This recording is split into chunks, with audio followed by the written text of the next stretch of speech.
Welcome to யோகாம்பாஸ். WhatsApp store எங்களோடது எப்படி நீங்கள் ஆக்சஸ் பண்ணணும், அதுலேருந்து நீங்கள் எப்படி ஆர்டர் பண்ணலாம் அப்படின்ற விளக்கங்கள் தொடர்ந்து வர வீடியோவில் கொடுத்துருக்கேன். வாட்ஸ்அப்பில் வந்து நீங்கள் 7358118199, இன்னொரு நம்பர் 8454878199.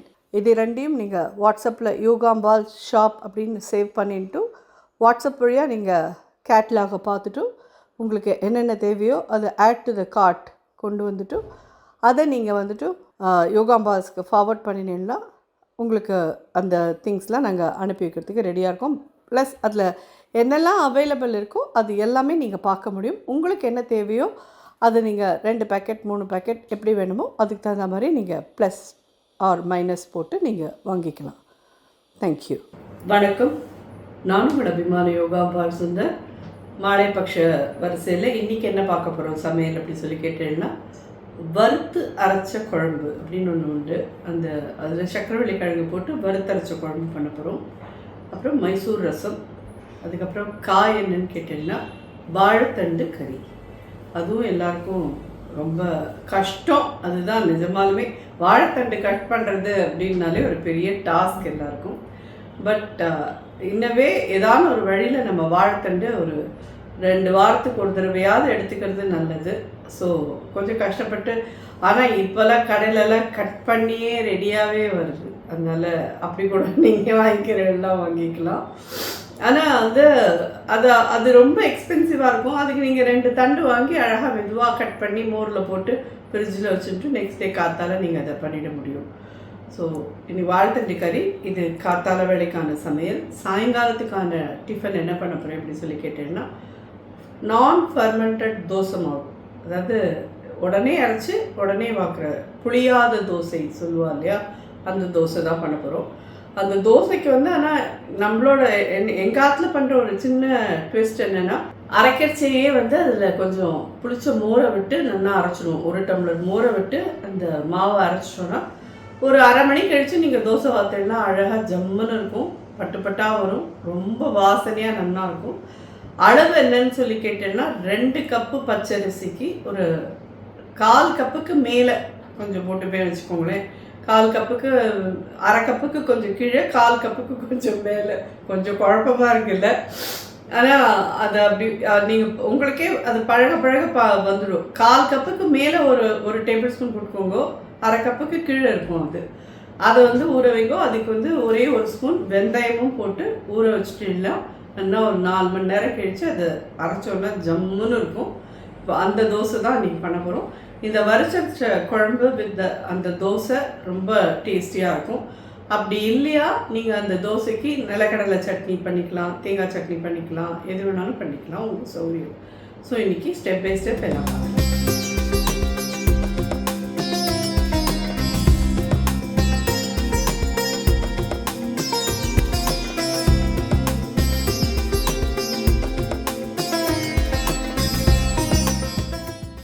இப்போ ஃபஸ்ட்டு நம்ம வந்து வறுத்தரைச்ச குழம்புக்கு வறுத்து எடுத்துக்கிறோம்.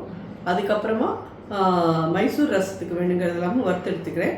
அதுக்கப்புறமா ஒன்று ஒன்றா பண்ண போகலாம். நல்லெண்ணெய், 1 டேபிள் ஸ்பூன் தனியா போட்டுக்கோங்க, 1 டேபிள் ஸ்பூன் துவரம்பருப்பு, 1 டேபிள் ஸ்பூன் கடலைப்பருப்பு, 1/2 டீஸ்பூன் கிட்ட உளுத்தம்பருப்பு, 1/4 டீஸ்பூன் வெந்தயம், பெருங்காய கட்டி ஆட் பண்ணுறேன். இதில் இருக்கிறதா காரம். ஸோ 5-6 மிளகா கிட்ட போட்டிருக்கேன்.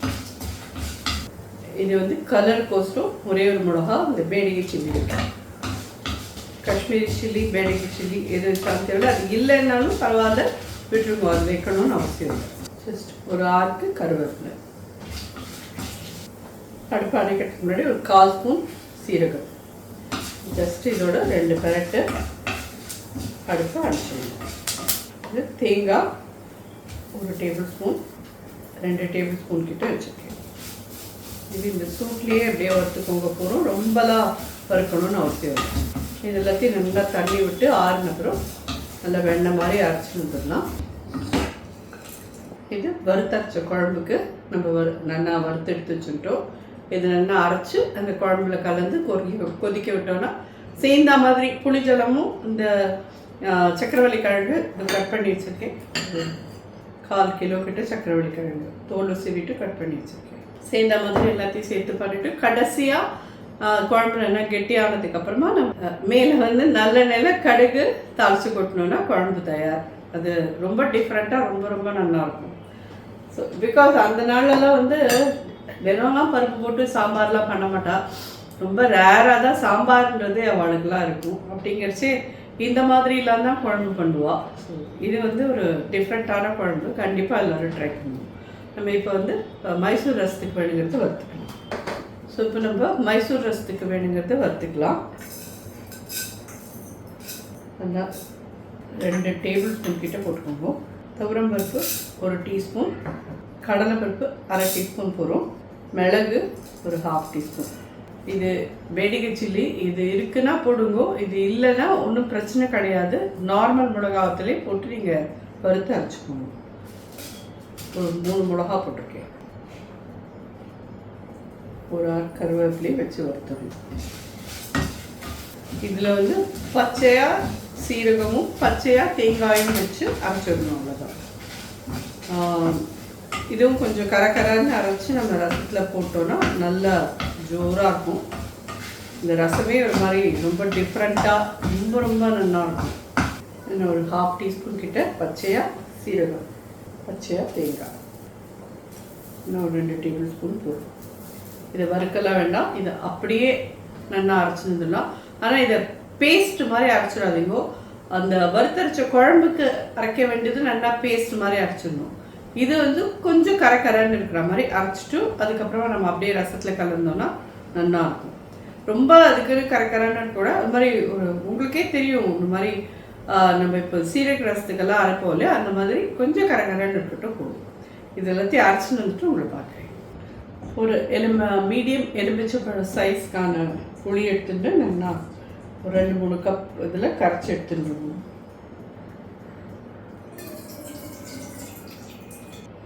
புளி இவ்வளோ பெருசு தான். நல்ல ஒரு மீடியம் எலுமிச்சம்பழம் சைஸ்க்கான புளி. இது சக்கரவள்ளி கிழங்கு கட் பண்ணி வச்சுருக்கிறத போட்டு குழம்புக்கான பெருங்காயம் ஆட் பண்ணுறேன். 1/4 டீஸ்பூன் மஞ்சள் பொடி, குழம்புக்கான உப்பு 1 டீஸ்பூன் வரைக்கும் போடுறேன். இது நல்லா கொதித்து வேகட்டும். அந்த சக்கரவள்ளி கிழங்கும் வெந்துடும். அப்புறம் நம்ம அரைச்சதையும் விட்டு அதோடு சேர்த்து நல்லா கொஞ்ச நாள் கொதித்து இதாச்சுன்னா எல்லா குழம்பும் தயாராகிடும். இது ரொம்ப சாதத்துக்கும் ரொம்ப நல்லாயிருக்கும். நீங்கள் தோசைக்கெல்லாம் தொட்டு சாப்பிட்றதுக்கும் ரொம்ப ரொம்ப டிஃப்ரெண்ட்டாக இருக்கும்.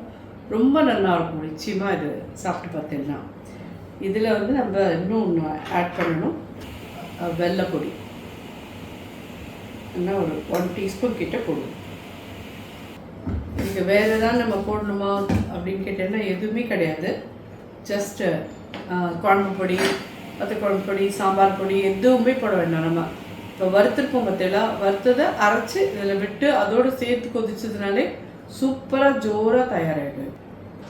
இது சில பேருக்கு நல்லெண்ணெயில் தாளித்து கொட்டி பண்ணினா பிடிக்கும், சில பேருக்கு தேங்காய் எண்ணெயில் பண்ணினாலும் பிடிக்கும். தேங்காய் எண்ணெயில் வேணாலும் நீங்கள் மேலே தாளிக்கிறதே தேங்காய் எண்ணெயில் வேணாலும் பண்ணுங்க. ரொம்ப ரொம்ப டிஃப்ரெண்ட்டாக ரொம்ப ரொம்ப நல்லாயிருக்கும். ஸோ இது நல்லெண்ணெய் மட்டும்தான் பண்ணணுன்றது இல்லை, தேங்காய் எண்ணெயிலையும் நீங்கள் பண்ணலாம். இது ரொம்ப டேஸ்டியாக இருக்கும். ஸோ சக்கரவள்ளி கிழங்குலாம் நல்லா வெந்துடுத்து. இன்னும் ஒரு 10 மினிட்ஸாக அது கொதிச்சுன்னு இருக்கு. இதை அரைச்சி வந்தாச்சு. இதை இதில் ஆட் பண்ணுறோம்.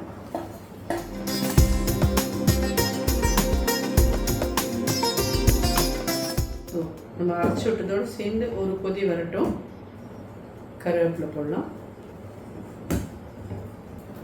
ரொம்ப லூஸாகவும் இருக்கக்கூடாது, ரொம்ப திக்காகவும் இருக்கக்கூடாது. கன்சிஸ்டன்சி நீங்கள் பார்த்து தண்ணி விட்டுக்கோங்க. இதில் ஸோ பார்த்தீங்கன்னா நல்லா கரெக்ட். ஏன்னா ஃபுல்லாக நம்ம போட்டிருக்கிறது எல்லாமே பருப்பு. ஸோ அந்த பருப்பெல்லாம் இதில் செய்கிறதே நல்ல திக்கனிங் ஆகிருக்கும். நல்லா வறுத்துட்டு போட்டிருக்கோம். ஸோ இது கரெக்டாக இருக்கும். இதோட ரொம்பவும் தண்ணி விட்டுறக்கூடாது.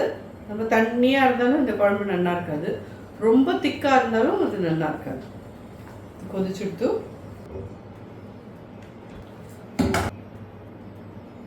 நல்லெண்ணெய் ஒரு 1 டேபிள் ஸ்பூன் கிட்டே விட்டுருக்கேன். ஒரு 1/2 டீஸ்பூன் கிட்டே கடுகு போட்டிருக்கேன்.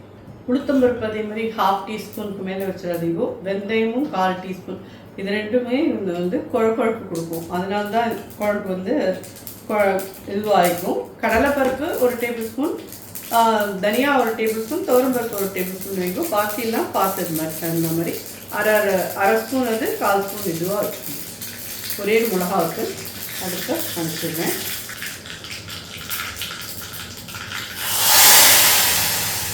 ஸோ வறுத்தரிச்சு குழம்பு தயாராகிடுது. ரொம்ப ரொம்ப நல்லாயிருக்கும். சாதத்தோடையும் நல்லாயிருக்கும். நீங்கள் தோசைக்கெல்லாம் தொட்டுன்னு சாப்பிட்றதுனாலும் ரொம்ப நல்லாயிருக்கும். இது காம்பினேஷன் பார்த்து இது பண்ணிக்கோங்க. அடுத்தது ரசம் வைக்கணும். இப்போது மைசூர் ரசம் ரெடி பண்ணலாம். ஒரு சின்ன அதாவது நெல்லிக்காய் சைஸ், பெரிய நெல்லிக்காய் சைஸ் அளவுக்கு புளி எடுத்துட்டுருக்கேன். அதை இதில் விட்டுடலாம்.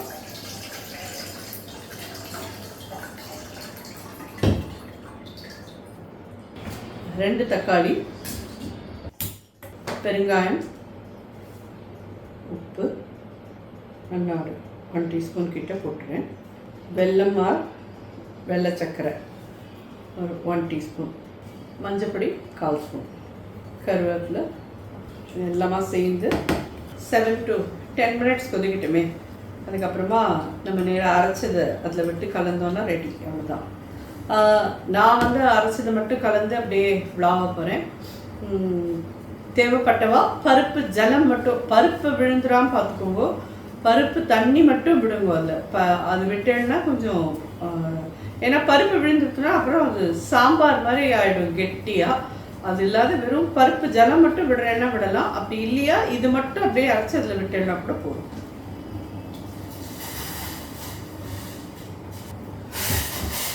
இது நல்லா கொதிக்கட்டும். ஒரு 10 மினிட்ஸ் கழிச்சு பார்க்கலாம்.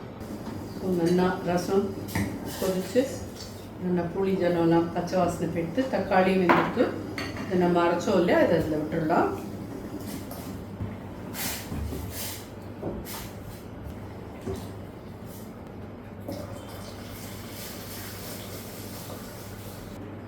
நான் வெறும் தண்ணி விட்டே விட்டுல அந்த இடத்துல நீங்கள் வந்து பருப்பு தண்ணியாக வட்டிக்கிறேன்னா வெட்டுக்கோங்க. கொத்தமல்லி, கலர் பார்த்தேன்னா எப்படி இருக்குதுல, இந்த வேடிக்கை சில்லினால அந்த கலர். அரைச்சி விட்ட ரசத்துக்கும் இதுக்கும் என்ன வித்தியாசம் அப்படின்னு சொல்லி கேட்டேன்னா, அரைச்சி விட்ட ரசத்தில் நம்ம வந்து துவரம்பருப்பு யூஸ் பண்ண மாட்டோம். இதுக்கு துவரம்பருப்பு மெயினாக யூஸ் பண்ணியிருக்கோம்.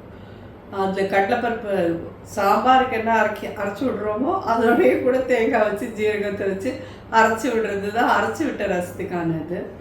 இதில் வந்து நமக்கு வந்து தனியாக அதுக்கு துவரம்பருப்பையும் வறுக்கிறோம் அண்ட் வேடிக்கை சில்லி வைக்கிறோம். அதுதான் வித்தியாசம். நுரைச்சிடுத்து இதை இறக்கி வச்சுக்கிறேன்.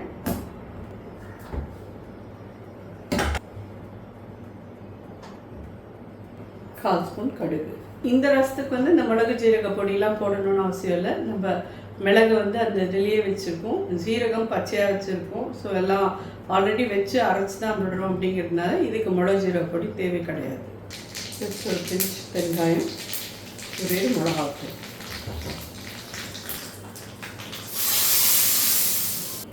பார்த்தீங்கன்னா கலரே எவ்வளோ அழகாக இருக்குது தெரியுது நமக்கு. ஜோரான மைசூர் ரசம் தயார். ஸோ இப்போது வாழைத்தண்டு ஒரே ஒரு தண்டு தான் நான் வாங்கினது. ஸோ கட் பண்ணி வச்சுருக்கேன். தேங்காய் எண்ணெய் 2 ஸ்பூன் கிட்ட விட்டுக்கோங்க. 1/4 ஸ்பூன் கடுகு, உளுத்தம்பருப்பு 3/4 டீஸ்பூன், மிளகாத்தூள் 2, பச்சை மிளகா இந்த மாதிரி ஸ்லிட் பண்ணி 2, பெருங்காயப்பொடி ஒரு 1/4 டீஸ்பூன், கருவேப்பிலை, இந்த ஊற வச்ச பயத்தம்பருப்பு இன்னும் ஒரு 2 டேபிள் ஸ்பூன் போட்டுக்கோங்க. இந்த வாழைத்தண்டையும் இந்த வாழைத்தண்டி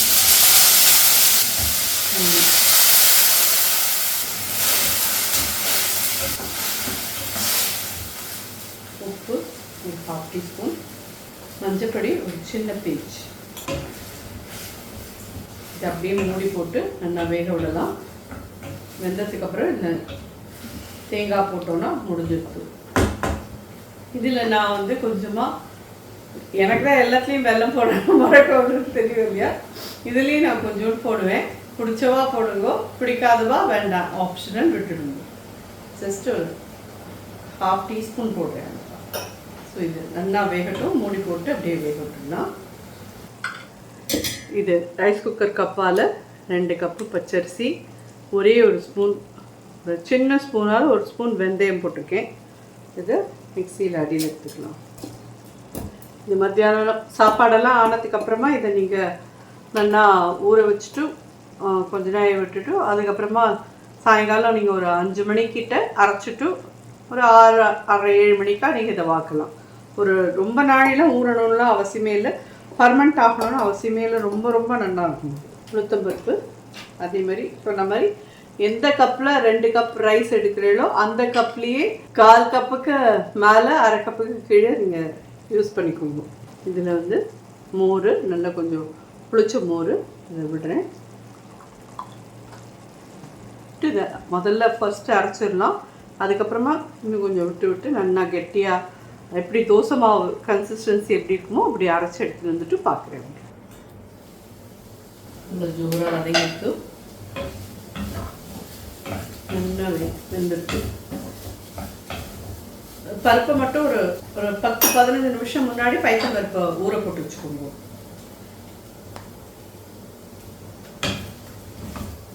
அப்படியே சுண்டலாட்டம் இருக்கும். இது நிஜமாவே சாப்பிட்றதுக்கு அவ்வளோ நல்லாயிருக்கும். ஆனால் நான் இல்லைன்னு சொல்ல, வாழைத்தண்டு வந்து கட் பண்ணுறதுங்கிறது பெரிய டாஸ்க்கு, கஷ்டம்தான். சின்னவே நம்ம பண்ணுறது தப்பு இல்லைன்னு நான் நினைப்பேன். ஜோரான வாழைத்தண்டு கறி தயாராகிடுது. அடுப்பு அனுப்பிச்சுடுறேன். ஸோ இந்த தோசை மாவு பார்த்தோம்னா நல்லா ஜோராக அரைச்சாச்சு. இதில் தேவையான உப்பு போட்டுடலாம். ஒரு 1.25 டீஸ்பூன் கிட்ட போட்டிருக்கேன். இதை அப்படியே அரைச்சிட்டு நல்லா உப்பு போட்டு கரைச்சிட்டு அப்படியே வச்சுருக்கணும். அது பாட்டில் மெதுவாக ஒரு 1/2 மணி கழித்து தோசை வார்த்தைன்னா ரொம்ப நல்லாயிருக்கும். இந்த குழம்பு நான் சொன்னேன் இல்லையா, அந்த குழம்போடையும் அது ரொம்ப நல்லாயிருக்கும். ஆர் நீங்கள் நிலக்கடலை சட்னி இல்லை தேங்காய் சட்னி, இல்லை தேங்காயும் கொத்தமல்லி கொஞ்சம் புளி அது மாதிரி வச்சு பண்ணிக்கிறேன்னாலும் அதுவும் பண்ணிக்கலாம், ரொம்ப நல்லாயிருக்கும். இதுக்கு எல்லாமே ஆப்டாக இருக்கும். இந்த தோசைக்கு தோசை பிடிக்காதவாளே இருக்க மாட்டா. அதில் இந்த தோசை நல்லா கிறிஸ்பியாக, ஆனால் இது வாத்து வச்சுட்டா நல்லா இருக்குமா கேட்டேன்னா நல்லா இருக்காது. இதை வாத்து வச்சுட்டேன்னா இது வந்து அப்படியே வடக்குன்னு போயிடும். இந்த ஆறி போச்சுன்னா வாத்துட்டு ஒரு 10 நிமிஷத்துக்கு கூட சாப்பிட்டுட்டேன்னா கூட ஓகே. 1/2 மணி 1 மணி கழிச்சு எடுத்தேன்னா இது வந்து வரட்டி மாதிரி இருக்கும் அப்படியே. ஏன்னா பச்சரிசி வந்து உங்களுக்கு எப்பயுமே அந்த மாதிரி வரட்டுன்னு ஆகிடும். நான் ஆக்சுவலி இப்போ அரைச்சிட்டு உங்களுக்கு உடனே பார்க்குறேன். ஆக்சுவலி அரைச்சிட்டு ஒரு 1/2 மணி வச்சுருவோம். 1/2 மணி கழித்து நீங்கள் இதை பார்த்து இது பண்ணிவிடுவோம். இந்த தோசையில் நல்லெண்ணெய் விட்டு தோசையை பண்ணி பாருங்க, நல்லாயிருக்கும். ஏன்னா வெந்தயம் இருந்தாலே அதோட கூட நல்லெண்ணெய் விட்டு பண்ணினோன்னா நல்லாயிருக்கும்.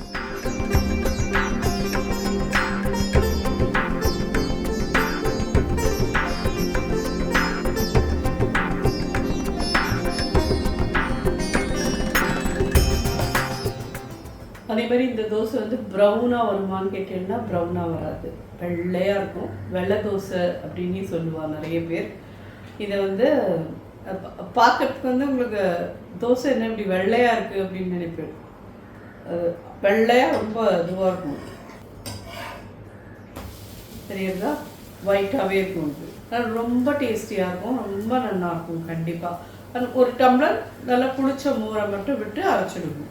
இல்லை மாவை அரைச்சி ஒரு 1/2 மணி வச்சுட்டு வாக்கிறதுக்கு முன்னாடி ஒரு டம்ளர் மோரை விட்டு அதில் கலந்துட்டு வேணாலும் வாத்துக்கணும். இப்போ இது வந்து நல்லா ஒரு 4-5 பேர் சாப்பிடலாம், அந்த அளவுக்கு இருக்கிற மாவு.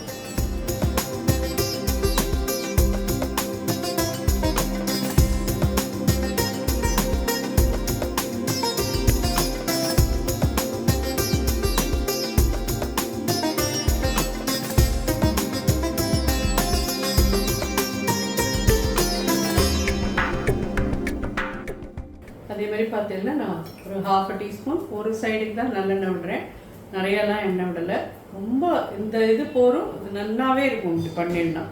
புளியாத தோசை அப்படின்னு நாங்கள் எங்கள் காலத்தில் இதெல்லாம் சொல்லுவோம். ஆக்சுவலி சொல்லணும்னா இது நான் குழந்தையா இருக்கிறதே இந்த தோசையெல்லாம் எனக்கு பிடிக்கும். ஃபர்மெண்ட் ஆன தோசை மட்டும்தான் எனக்கு பிடிக்கும். இதையே பண்ணினேன் அப்படின்னு அழுவேன். இப்போ பார்த்தெல்லாம் ஃபர்மெண்ட் ஆன தோசை பிடிக்க மாட்டேங்குது. அது மாறடிது இது பண்ணுறது, இது நல்லா இருக்குது அப்படின்னு சொல்லிட்டு இதையே தான் பிடிக்கிறேன். So dosa ready. ஹோப் இன்னைக்கு சமையல் எல்லாமே உங்கள் எல்லாருக்கும் பிடிச்சிருக்குன்னு நினைக்கிறேன். கண்டிப்பாக எல்லாத்தையும் ட்ரை பண்ணி பார்த்துட்டு எப்படி இருந்தது எனக்கு ஃபீட்பேக் சொல்லுங்க. இதில் இருக்கிற எல்லா இதுவுமே எல்லாருக்கும் பிடிச்சது தான்.